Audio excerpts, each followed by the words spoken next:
Channel को subscribe करें एवं नोटिफिकेशन के लिए बेल आइकन दबाएं। हेलो बच्चों, आज से हम क्लास 12th राजस्थान बोर्ड का first chapter solid state start कर रहे हैं। सॉलिड स्टेट की बात करते हैं तो पदार्थ की तीन अवस्थाएं होती हैं, ठोस, द्रव और गैस मेनली। अब इन तीन अवस्थाओं में से दो अवस्थाओं के बारे में आप क्लास 11th में पढ़ चुके हो। एक तो गैसेस स्टेट हमने पढ़ लिया था और लिक्विड स्टेट हमने वहां पर पढ़ लिया था। हालांकि लिक्विड के बारे में बहुत कम जानकारी दे रखी है वहां पर, लेकिन गैस के बारे में काफी नॉलेज दी हुई है। अब बात हम करते हैं सॉलिड की, और सॉलिड को मेनली पढ़ा जाता है कहां पर, 12th में। सबसे पहले हम सॉलिड को ऊपर से पढ़ेंगे कि क्या उसके आकार आकृति हैं, कैसे अरेंजमेंट होता है, और फिर सॉलिड के अंदर डुबकी लगा लेंगे। तो देखो सॉलिड होता क्या है, ठोस पदार्थ जो होते हैं, जैसे ये चौक एक ठोस पदार्थ है और इसमें जो मॉलिक्यूल्स हैं, पार्टिकल्स हैं इसके, वो छोटे छोटे आपस में किसी ना किसी अट्रैक्शन फोर्स से आपस में जुड़े हुए हैं। तो सॉलिड में क्या होता है, छोटे छोटे पार्टिकल्स होते हैं, ये पार्टिकल्स अट्रैक्शन फोर्स से आपस में जुड़े हुए रहते हैं सॉलिड्स के अंदर। तो ठोस अवस्था पदार्थ की वह अवस्था होती है जिसमें जो अवयवी कण होते हैं, अवयवी कण क्या हो सकते हैं, अणु हो सकते हैं, परमाणु हो सकते हैं, आयन हो सकते हैं, मॉलिक्यूल्स, ये फोर्स ऑफ अट्रैक्शन के द्वारा आपस में जुड़े हुए रहते हैं। तो पदार्थ की वह अवस्था जिसमें अवयवी कण प्रबल प्रकृति के आकर्षण बलों से जुड़ी हुई रहती है, पदार्थ की वह अवस्था ठोस अवस्था कहलाती है। ठीक है।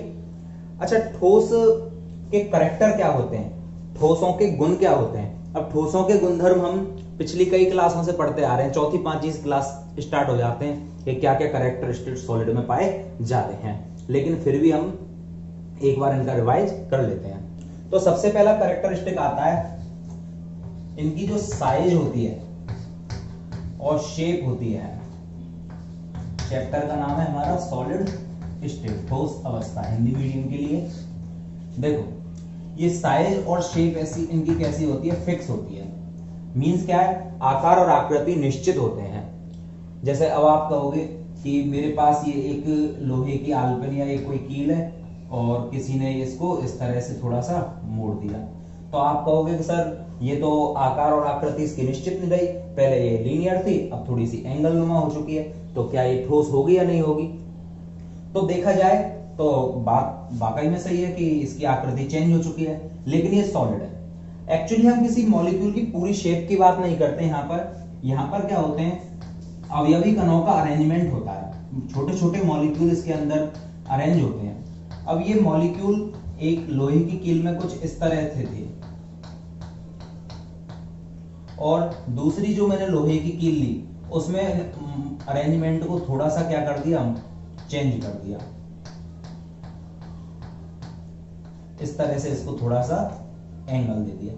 तो अवयवी कण जो इसके अंदर प्रेजेंट हैं, छोटे छोटे पार्टिकल्स, वो गोलाकार शेप में हैं, और उनकी शेप यहां पर भी वही गोलाकार है और यहां पर भी वही गोलाकार है।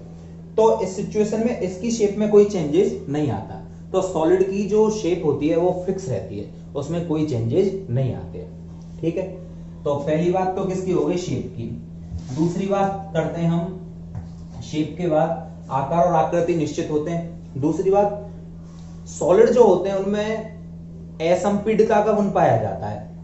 असंपीडिता मतलब वो दबते नहीं है, उनको कंप्रेस नहीं किया जा सकता, या फिर ये कहें कि नगण्य कंप्रेस है। अब मान के चलो मेरे पास ये कपड़ा है, अब इस कपड़े को मैं खूब दबा रहा हूं, देखो ये प्रेस हो रहा है, तो इसका मतलब या तो ये सॉलिड नहीं है, या फिर सॉलिड में जो कैरेक्टरिस्टिक पाया जाता है कि ये असंपीड्य होते हैं वो गलत है। तो दोनों ही बात सही है, ये सॉलिड ही है लेकिन फिर ये दब क्यों रहा है, तो उसका रीजन क्या है कि इसके मॉलिक्यूल्स के बीच बीच में एयर है बहुत। जैसे मैंने ये यहां से फोल्ड किया, बहुत सारे एयर के पार्टिकल हैं, यहां से फोल्ड किया, एयर के पार्टिकल है, हवा। अब मैं इसको दबा रहा हूं तो एयर बाहर निकल रही है, और जब ये कंप्लीट एयर बाहर निकल जाएगी तो उसके बाद इसको दबाना पॉसिबल नहीं हो पाएगा। तो सॉलिड जो होते हैं उनमें पार्टिकल्स जो होते हैं एक के बाद एक अरेंज जो हैं, यदि वो फिक्स शेप में हैं और उनमें अट्रैक्शन फोर्स बहुत स्ट्रांग है तो उनको दबाया नहीं जा सकता। तो मैं ये कह सकता हूं कि जो सॉलिड होते हैं वो असंपीड्य प्रकृति के होते हैं, या फिर उनमें नगण्य संपीड्यता पाई जाती है। अच्छा, इलास्टिसिटी खींच सकते हैं क्या, जैसे इसको मैं खींचूं तो थोड़ा सा तो खिंच रहा है, लेकिन सॉलिड में यदि फोर्स ऑफ अट्रैक्शन बहुत ज्यादा है तो इलास्टिसिटी नहीं पाई जाती है, यानी कि यदि मैं इसको खींचना चाहूं तो ये टूट ही जाएगा, खींचेगा नहीं। तो संपीड़ितता का गुण बहुत कम पाया जाता है या नहीं पाया जाता। अच्छा, विसरण, विसरण से क्या मीनिंग है? मतलब सॉलिड क्या बहकर चले जाते हैं, ये चौक को मैं रख दूं और यहां से उड़कर और चले जाएगी और पड़ोसी के यहां चले जाएगी, तो ऐसा पॉसिबल नहीं है। तुम लोगों ने देखा होगा कि हम लोग अगरबत्ती जलाते हैं और खुशबू हमारा पड़ोसी सूंघता है, तो उसका रीजन क्या होता है कि जो गैस के पार्टिकल हैं, वो गैस के पार्टिकल बहुत दूर दूर होते हैं, उनमें फोर्स ऑफ अट्रैक्शन बहुत कम होता है, और फोर्स ऑफ अट्रैक्शन कम होने के कारण वो मॉलिक्यूल उड़कर चले जाते हैं या दूसरी जगह पर पहुंच जाते हैं। लेकिन सॉलिड में ऐसा नहीं होता है। सॉलिड में जो पार्टिकल्स होते हैं वो बिल्कुल एक दूसरे के नियर अबाउट होते हैं, बिल्कुल क्लोज होते हैं। लिक्विड में ये थोड़े से दूर होते हैं और गैसों में ये बहुत ज्यादा दूरी पर होते हैं। इस कारण एक कमरे से दूसरी कमरे तक अगरबत्ती की जो खुशबू होती है, धुआं होती है, उड़कर चली जाती है। ठीक है, तो सॉलिड में विसरण का गुण नहीं पाया जाता, यानी फ्लोनेस नहीं होता है। ये असंपीड्य होते हैं, यानी दबाए नहीं जा सकते। आकार और आकृति इनकी फिक्स होती है। ठीक है, मेल्टिंग पॉइंट, बॉइलिंग पॉइंट, ये भी इनके क्या होते हैं? फिक्स होते हैं। ठीक है, तो ये सॉलिड के क्या होते हैं? कैरेक्टरिस्टिक होते हैं। डेंसिटी फिक्स होती है, वॉल्यूम फिक्स होता है इनका, तो ये सॉलिड के कैरेक्टरिस्टिक हैं जो पिछली क्लासों में आप पढ़ चुके हो। अब बात करते हैं हम सॉलिड के अन्य गुणों की। तो सॉलिड के अन्य गुण क्या क्या होते हैं? तो हम सबसे पहले सॉलिड को क्लासिफाई करते हैं। सॉलिड को हम दो भागों में क्लासिफाई करते हैं। कौन कौन से दो भाग होते हैं? एक मैं सॉलिड को बांट देता हूं त्रिबिंब में, यानी कि 3D में व्यवस्था के आधार पर,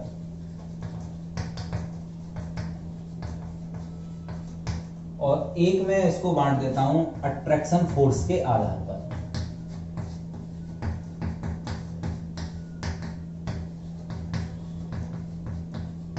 आकर्षण बलों के आधार पर।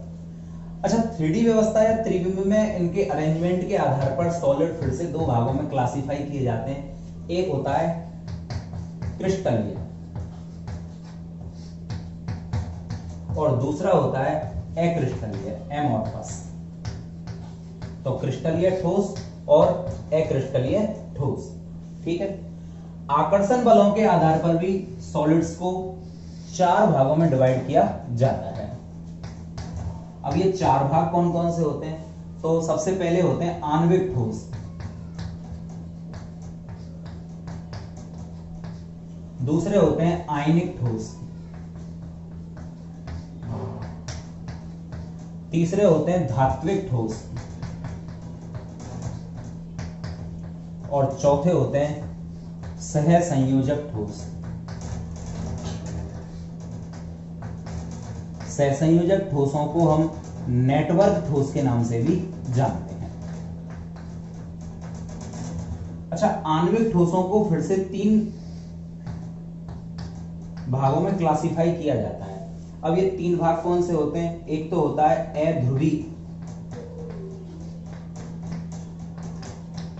आणविक ठोस,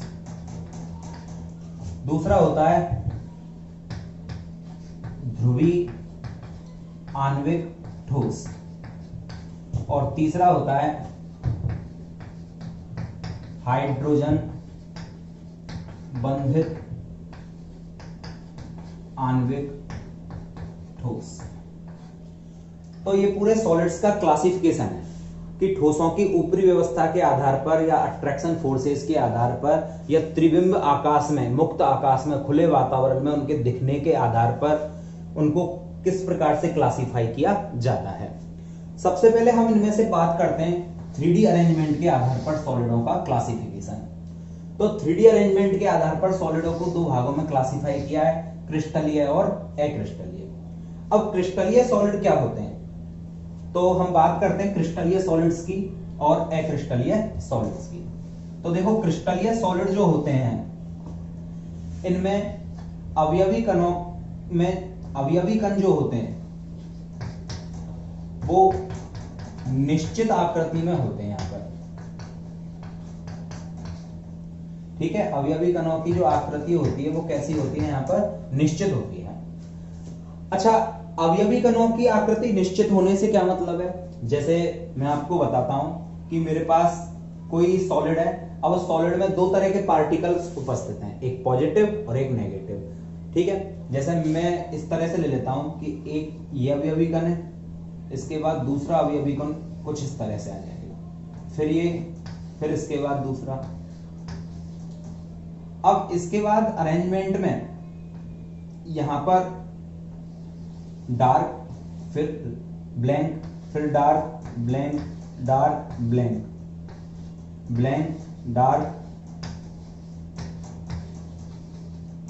तो मैं कह सकता हूं कि जैसे एक ब्लैंक के बाद एक डार्क ही आएगा, फिर उसके बाद ब्लैंक, फिर डार्क। ऊपर से नीचे देखो, चाहे बाएं से दाएं देखो या आगे पीछे देखो, तो एक फिक्स अरेंजमेंट है।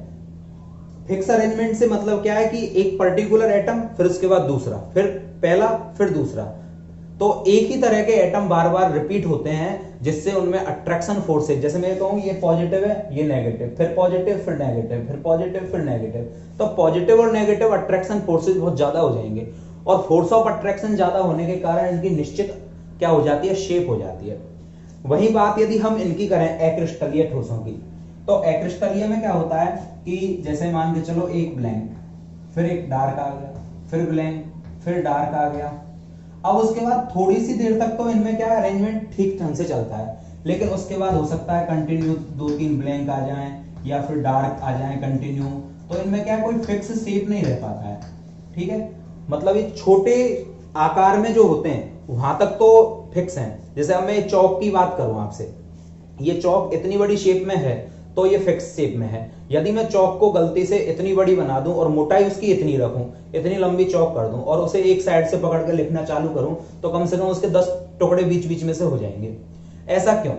क्योंकि चौक एक अक्रिस्टलीय ठोस है, एमॉर्फस सॉलिड है, और अक्रिस्टलीय ठोस होने के कारण इसमें जो फोर्स ऑफ अट्रैक्शन होते हैं मॉलिक्यूल्स के बीच में, वो फिक्स नहीं रह पाते या बहुत प्रबल नहीं होते, इस कारण ये बीच में से टूट जाते हैं। ठीक है, तो ये अरेंजमेंट यहां पर क्या फिक्स नहीं होता है, जबकि यहां पर अरेंजमेंट जो होता है वो फिक्स रहता है। ठीक है, तो इनकी डेफिनेशन भी यही है। क्रिस्टलीय ठोस उन ठोसों को कहा जाता है जहां पर अवयवी कण एक निश्चित ज्यामितीय व्यवस्था में, एक निश्चित पैटर्न में रहते हैं, वो क्रिस्टलीय ठोस कहलाते हैं। और वे ठोस जिनमें अवयवी कण फिक्स ज्यामितीय व्यवस्था में नहीं होते, फिक्स पैटर्न में नहीं होते, वो अक्रिस्टलीय ठोस कहलाते हैं। अब डेफिनेशन के बाद बात आती है इनमें डिफरेंस की, अंतर की, और वो ही इनमें सबसे इंपॉर्टेंट होते हैं क्रिस्टलीय और अक्रिस्टलीय ठोसों में। तो देखो, हम क्रिस्टलीय और अक्रिस्टलीय ठोसों में डिफरेंस पढ़ते हैं।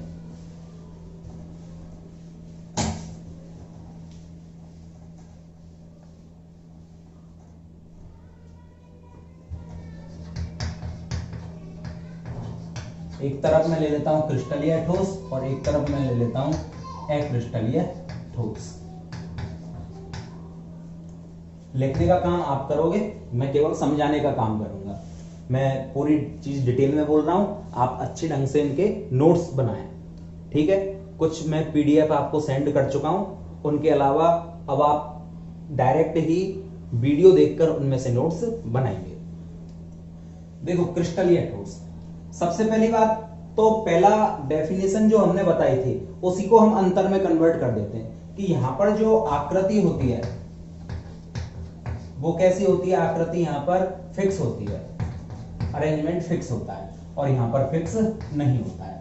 ठीक है, तो आप लिखोगे इस तरह से नहीं, ये मैंने केवल समझाने का पैटर्न है।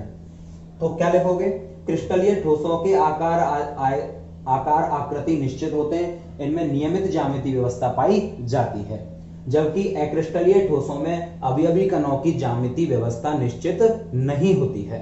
ठीक है, चलो सेकंड बात करते हैं। अच्छा, एक टर्म पढ़ी थी हमने एंट्रोपी, अव्यवस्था, अस्त व्यस्तता।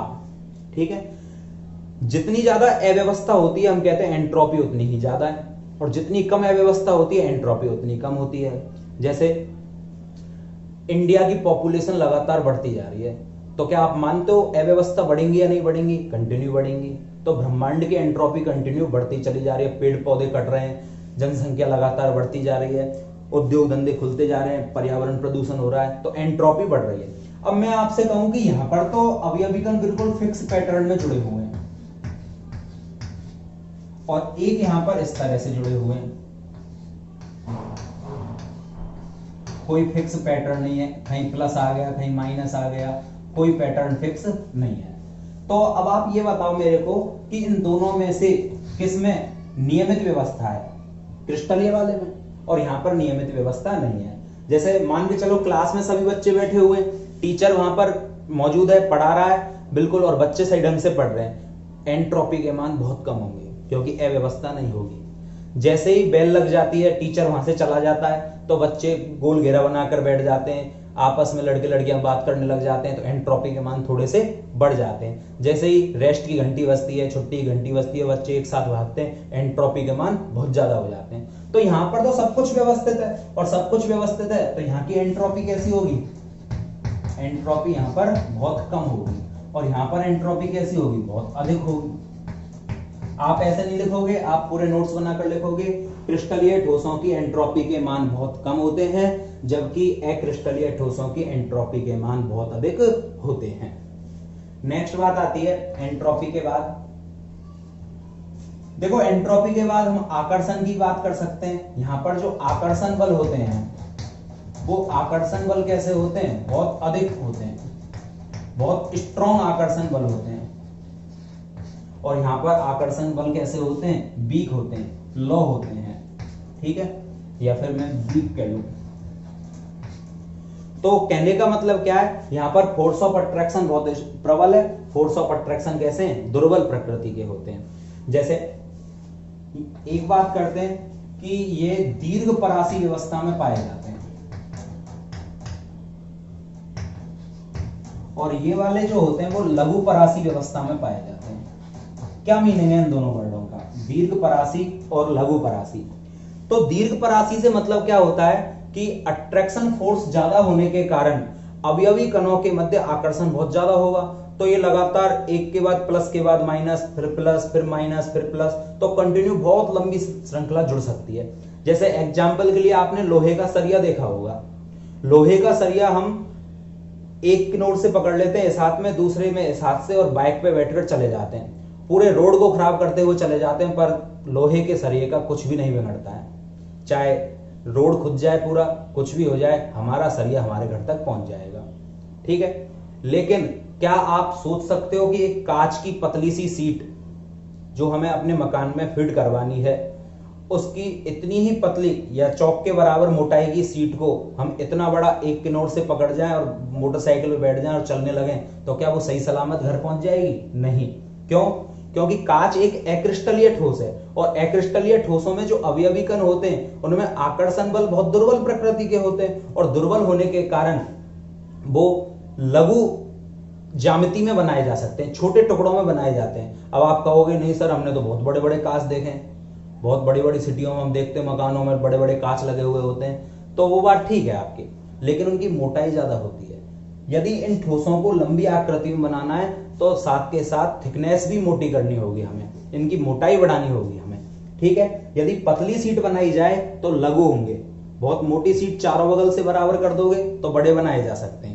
लेकिन यहां पर कितने भी पतले आप बनाओ, फोर्स ऑफ अट्रैक्शन ज्यादा होने के कारण बहुत लंबे बनाए जा सकते हैं, और सरिये से बढ़िया कोई एग्जाम्पल इसका नहीं है।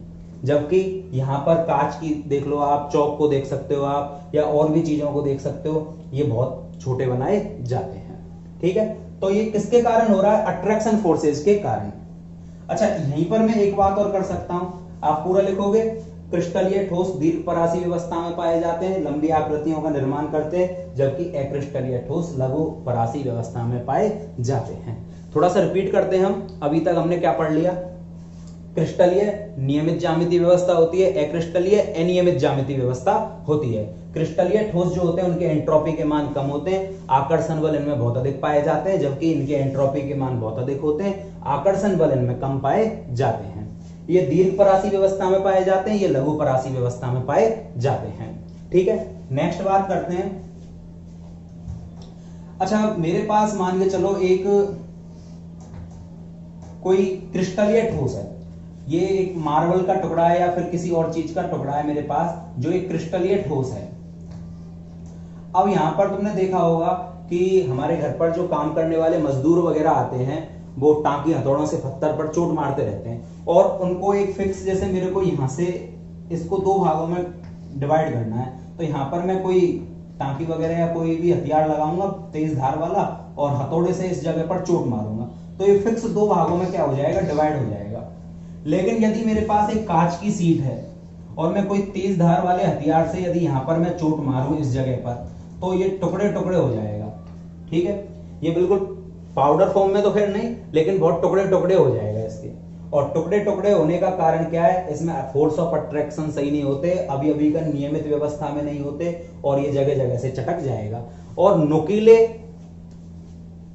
शेप छोड़ते हुए टूटेगा। जैसे कांच की सीट पर एक वो मार दोगे आप, तो इस तरह से चारों बगल से नुकीली सी किनोर निकल जाएंगी। तो कहने का मतलब क्या, क्रिस्टलीय ठोसों में तेज धार वाले हथियार से चोट मारने पर ये बिल्कुल फिक्स नियमित ज्यामितीय व्यवस्था में टूटते हैं, इनमें सममिति पाई जाती है, सिमेट्री पाई जाती है, जबकि यहाँ पर सिमेट्री नहीं पाई जाती है। तो क्या लिखोगे आप, क्रिस्टलीय ठोस सममित होते हैं, तेज धार वाले हथियार से चोट मारने पर दो समान भागों में टूट जाते हैं, जबकि अक्रिस्टलीय ठोस तेज धार वाले हथियार से चोट मारने पर बिखर जाते हैं, अर्थात इनमें सममिति नहीं पाई जाती है। अच्छा, इन सभी गुणों को देखते हुए मैं कह सकता हूं कि ये कैसे ठोस हैं, वास्तविक ठोस हैं। इनको कौन से ठोस का दर्जा मिलता है, वास्तविक ठोस का दर्जा मिलता है। अच्छा, फिर ये कौन से ठोस हैं, झूठे? बिल्कुल, इनको स्यूडो सॉलिड यानी कि आभासी ठोस के नाम से जाना जाता है। क्या बोला जाता है इनको, आभासी ठोस के नाम से जाना जाता है। क्या मतलब है सर आभासी ठोस का?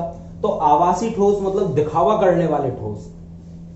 अच्छा, इसके लिए मैं आपको बताता हूं, जैसे आप अपने घरों जिनके भी घर 2 4 5 साल पुराने हैं बने हुए और आलमारी वगैरह पे शीशे लगाए हुए हैं हमने, या फिर किसी बस में हम जाते हैं और बस का वो शीशा जो खिड़की पर लगा हुआ होता है वो 5-10 साल पुराना है थोड़ा सा, तो उसमें हम ध्यान से देख सकते हैं वो शीशा हल्का सा ऊपर से उसकी जो मोटाई है वो थोड़ी कम होती है और नीचे से उसकी मोटाई थोड़ी सी ज्यादा होती है। एक्चुअली उसमें क्या होता है कि जो अवयवी कण होते हैं वो फ्लो करके बहुत धीमी गति से नीचे की ओर फ्लो कर जाते हैं और नीचे आकर वो इकट्ठे होते रहते हैं, जिससे उसकी थिकनेस थोड़ी सी बढ़ जाती है। तो पुरानी बिल्डिंग्स में लगे हुए कांच जो होते हैं वो ऊपर से थोड़े से पतले और नीचे से थोड़े से क्या होते हैं, मोटे होते हैं। और उसका कारण क्या होता है, फ्लोनेस, क्योंकि वो अक्रिस्टलीय ठोस है, नियमित व्यवस्था है नहीं, अट्रैक्शन फोर्स वीक है, दुर्बल है, इस कारण अभी अभी कण बहकर कहां पर आ जाते हैं, नीचे आ जाते हैं। अब ऐसे तो बहते नहीं है कि कांच लगा हुआ और बहकर यूं निकल गया सीधा।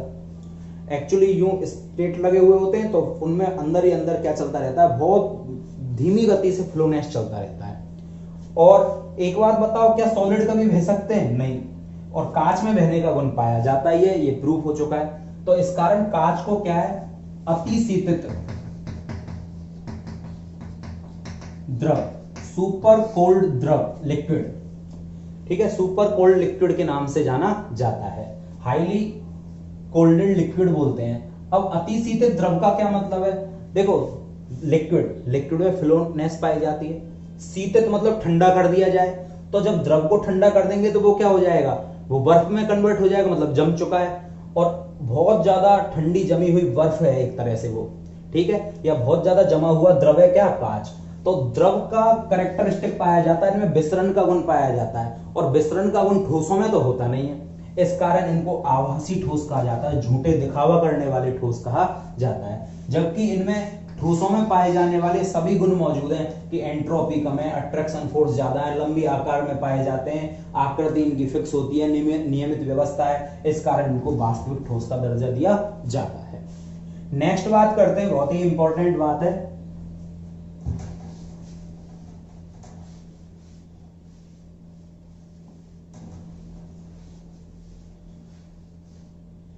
देखो शीतलन वक्र।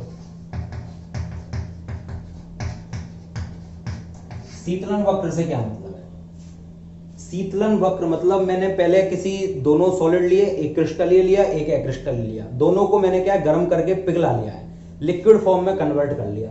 अब मैं उनको जमा रहा हूं, ठंडा कर रहा हूं, ठंडा करने पर वो दोबारा से किस रूप में कन्वर्ट होने लगेंगे, सॉलिड में। अब देखो जब इनको जमाया जाता है तो एक्चुअली मैं आपको एग्जांपल के थ्रू बताऊं, मान के चलो आपने गर्मियां पड़ रही हैं फ्रिज में दूध की बर्फ रख दी जमने के लिए, आइसक्रीम जिसे बोल सकते हो आप। हालांकि आइसक्रीम नहीं कह सकते क्योंकि दूध की बर्फ को तोड़ने के लिए पड़ोसी बुलाने पड़ते हैं, और आइसक्रीम हम चम्मच से निकाल के खा जाते हैं, डब्बा खुलता नहीं है, उससे पहले उंगली से चट कर जाते हैं। तो इसलिए दूध की बर्फ को आइसक्रीम कहना तो गलत है। हालांकि ये भी हमारा कोलाइडी सॉल्यूशन चैप्टर है, उसमें हम पढ़ेंगे ऐसा क्यों होता है, जिलेटिन की वजह से वहां पर रक्षी कोलाइड का काम होता है। तो चलो वो बात की है। तो दूध की बर्फ जमाई हमने, मान के चलो। अब दूध की जब बर्फ जमाई जाती है तो हम क्या फ्रिज को 25 बार खोलकर देख लेते हैं जब तक वो जमती नहीं है।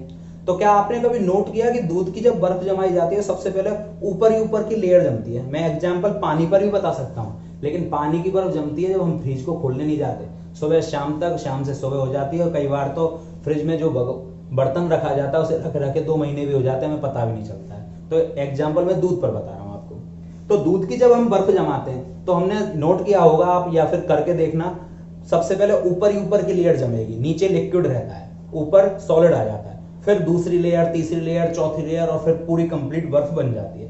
तो उसमें होता क्या है, मान के चलो मैंने अभी कणों को जमाना स्टार्ट किया, तो सबसे पहले क्या होगा, पहले लिक्विड जो है वो मेरा ठंडा होगा, तो उसका टेम्परेचर फ्रिज में रखते ही तीव्रता से घटता है। तो यहां से टेम्परेचर गिरकर नीचे आ रहा है, ये 0 टेम्परेचर मान लो आप इसको। टेम्परेचर डाउन हुआ, टेम्परेचर जैसे ही डाउन होगा उसका, जो मैंने रूम टेम्परेचर पर दूध फ्रिज में रखा था फ्रीजर में, तो टेम्परेचर डाउन होने पर क्या होगा, अवयवी कण थोड़े से पास आने लगेंगे, टेम्परेचर गिरेगा, ठंडे हो जाएंगे। तो फिर उसके बाद क्या होगा कि जैसे मान के चलो ये लिक्विड था जो मैंने फ्रिज में रख दिया, अब ये जैसे ही ये ठंडा हुआ, टेम्परेचर कम हुआ, तो ये लिक्विड पास आ गए थोड़े से, लेकिन पास आने पर क्या एक्चुअली बर्फ नहीं जमेगी, वो थोड़ा थोड़ा बर्फ में कन्वर्ट होने लगेगा। और यहां पर हमें पता है कि आकृति कैसी होती है, फिक्स होती है, अवयवी कण नियमित व्यवस्था में होते हैं। तो अब ये जो कण है ये एक फिक्स अरेंजमेंट प्राप्त करते हैं, सबसे पहले ऊपर की लेयर और नीचे इसी तरह से अरेंजमेंट रहता है। फिर उसके बाद क्या होगा, पहली लेयर के बाद अब दूसरी लेयर अरेंजमेंट को प्राप्त करेगी, फिर उसके बाद तीसरी लेयर प्राप्त करेगी, फिर चौथी, पांचवी, छठवीं। तो इस प्रोसेस में बहुत टाइम कंज्यूम होता है। तो ए से बी तक तो टेम्परेचर बहुत स्पीड से गिरता है, फिर उसके बाद टेम्परेचर बहुत धीमी गति से गिरता है बी से लेकर सी तक। और जब सभी अवयवी कण एक नियमित पैटर्न को प्राप्त कर लेते हैं तो लास्ट में टेम्परेचर फिर एक साथ गिरता है और बर्फ यहाँ पर बिल्कुल कन्वर्ट हो जाती है, बिल्कुल पत्थर जैसी बन जाती है। जैसे तुम कोई भारी चीज पत्थर वगैरह तोड़कर, वो पत्थर वगैरह से देकर तोड़ते हो, या फिर कई लोग तो पड़ोसियों को बुलाते हैं, कोई मजदूर करके ले आता है, ठीक है। तो यहां से ये इसका शीतलन वक्र है। क्या ये सतत प्राप्त हुआ, कंटिन्यूअस प्राप्त हुआ? नहीं, ये डिसकंटिन्यूअस है। कैसे, ए से बी तक गया, बी से सी गया, सी से फिर डी पर आया, तो कहने का मतलब ये कंटिन्यूअस नहीं है। तो शीतलन वक्र इनके कैसे प्राप्त होते हैं, मेरे को असतत प्राप्त होते हैं, सतत नहीं होते हैं। अच्छा, इनकी बात करें तो इनका भी एग्जाम्पल आप रात दिन करते हो। गर्मियों से पहले मौसम गया सर्दियों का, और सिटी में रहने वाले लोगों के पास तो खैर टाइम की कमी होती है, या फिर उनके पास तो रूम हीटर वगैरह होते हैं, पर गांव में रहने वाले लोगों में तो अब भी आग जलाई, चारों बगल बैठ गए। अच्छा, उसमें कुछ शरारती बच्चे होते हैं, और शरारती बच्चे तुम जैसे ही होते हैं, ठीक है, और मैं ये कहूं कि तुम ही होते हो। तो उसमें क्या है कि हम लोग एक डंडी ले लेते हैं, उसमें एक थैली बांधते हैं, थैली बांधकर उसमें आग लगा लेते हैं और पुए पकौड़े तलते रहते हैं, टपकाते रहते हैं आग में से। अच्छा, तुमने नोट किया होगा कि कभी भी वो जो प्लास्टिक की थैली के जलने के बाद जो लिक्विड गिरता है वो नीचे पहुंचते ही जम जाता है। तो एक्चुअली प्लास्टिक होता कौन सा ठोस है, अक्रिस्टलीय ठोस। और वो अक्रिस्टलीय ठोस होने के कारण जैसे ही मैंने उसको गर्म करके पिघला लिया, उसके बाद जैसे ही मैं उसको नीचे गिरेगा, वो नीचे गिरते ही वो किसमें चेंज हो रहा है, ठोस में। तो उनका टेम्परेचर एक साथ गिरता है, और टेम्परेचर एक साथ गिरने के कारण वो सॉलिड में कन्वर्ट हो जाते हैं। अब यहां पर तो टुकड़ों में टेम्परेचर गिरा, यहां पर एक साथ गिर गया, ऐसा क्या हुआ? तो उसका कारण है, उसका कारण क्या है कि यहां से मान के चलो मैंने ये लिक्विड लिया था, फिर ये टेम्परेचर कम हुआ, जब ये लिक्विड पास आए, तो पास आने के बाद उनको अरेंजमेंट फिक्स थोड़ी लेना है, नियमित थोड़ी लेना है, वो तो मन में आए जैसे जम गए, और इस तरह से पूरे ठोस में कन्वर्ट हो गए। क्योंकि यहाँ पर अभी का नियमित तो होते ही नहीं है, और नियमित नहीं होते तो टेम्परेचर एक साथ गिर जाता है। आपने देखा होगा कभी आप बच्चों के आगे भी बहुत अपने आप को बड़ा बनाने की कोशिश करते होंगे, एक मोमबत्ती में आग लग जाती है, उसका लिक्विड उंगलियों पे डालते हो कि देखो मुझे कुछ नहीं हो रहा। तो उसका कारण क्या है, कुछ नहीं होने का, क्योंकि वो अक्रिस्टलीय ठोस है, और अक्रिस्टलीय ठोस है तो उसका लिक्विड जैसे ही आपके हाथ पर गिरेगा तो वो नीचे आते आते तो जम जाएगा। या फिर एक ये मान सकते हो कि 95% या 90% तो वो सॉलिड में कन्वर्ट हो चुका है, अब 5 या 10% उसकी आग को आप सहन कर लेते हो। तो कहने का मतलब यहां पर टेम्परेचर एक साथ गिरता है, यहां पर टेम्परेचर एक साथ नहीं गिरता है। ठीक है, तो ये इसका शीतलन वक्र कैसा है, कंटिन्यू यानी कि सतत। तो अब कैसे नोट करोगे, क्रिस्टलीय ठोसों के शीतलन वक्र असतत होते हैं, जबकि अक्रिस्टलीय ठोसों के शीतलन वक्र कंटिन्यूअस होते हैं, सतत होते हैं। ठीक है, नेक्स्ट प्रॉपर्टी की बात करते हैं हम।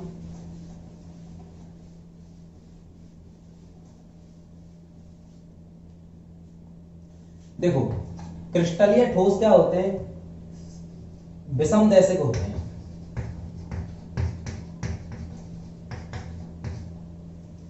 ठीक है, और अक्रिस्टलीय ठोस कैसे होते हैं, समदैशिक होते हैं। क्या मतलब है समदैशिक और विषमदैशिक का, तो देखो समदैशिक और विषमदैशिक से मतलब क्या होता है।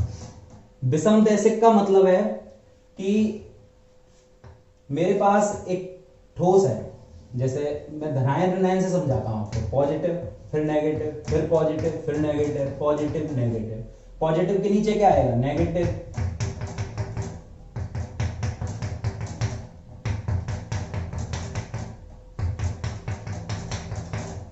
ठीक है, अब देखो इसमें क्या हो रहा है कि मैंने दो डायरेक्शन से कोई सनलाइट को या फिर किसी भी डायरेक्शन से मैंने लाइट को पास किया।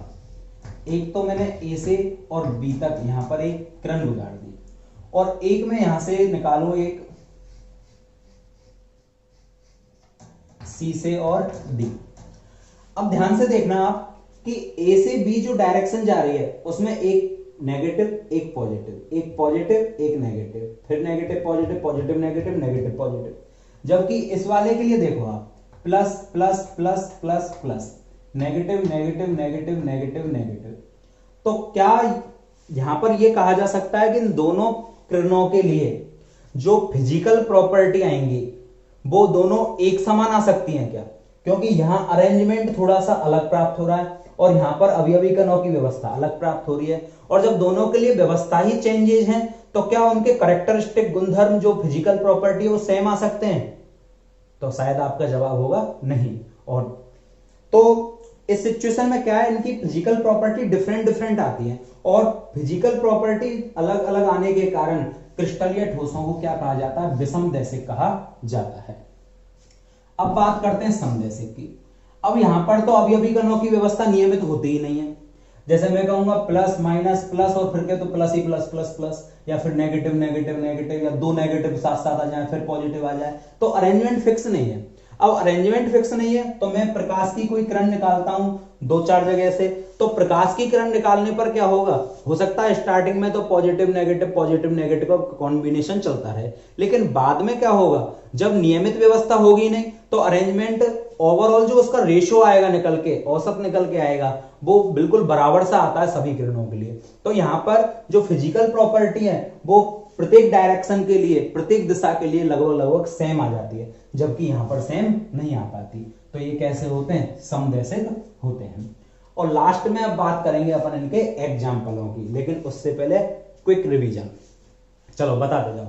सबसे पहले क्रिस्टलीय ठोस नियमित ज्यामितीय व्यवस्था होते हैं, अनियमित ज्यामितीय व्यवस्था होते हैं। इस हाथ का मतलब है क्रिस्टलीय, इसका मतलब है अक्रिस्टलीय।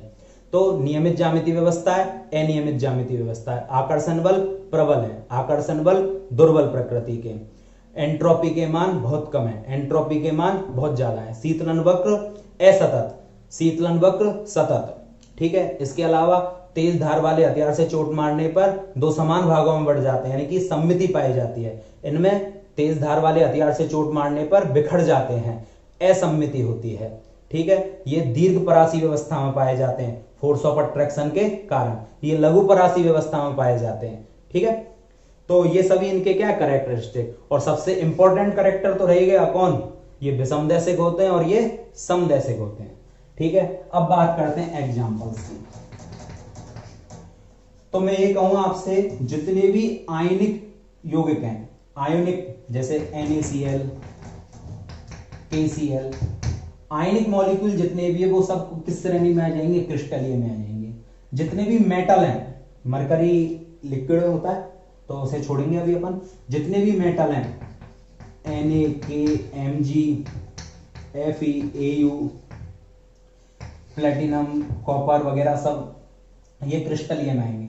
इसके अलावा क्वार्ट्ज, अब आप कहोगे ये क्या होता है, तो मिट्टी का क्रिस्टलीय अपर रूप होता है क्वार्ट्ज। सिलिकॉन कार्बाइड, हीरा, ग्रेफाइट, फुलरिन, ठीक है, ये सभी किस में आते हैं, क्रिस्टलीय ठोसों में आते हैं। जबकि यहां पर बात करें हम एग्जांपल्स की, तो मैं ये कह दूं जितने भी पॉलीमर है, बहुलक, अब बहुलक क्या होते हैं ये पूछोगे आप, तो आपके केमिस्ट्री में चैप्टर है ये 12th में।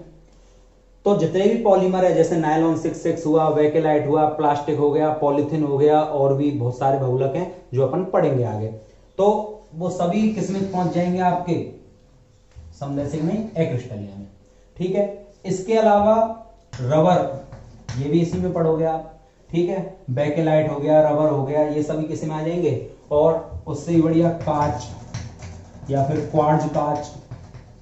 अच्छा, आप कहोगे कांच और क्वार्ट्ज कांच अलग अलग चीज है, तो बिल्कुल है।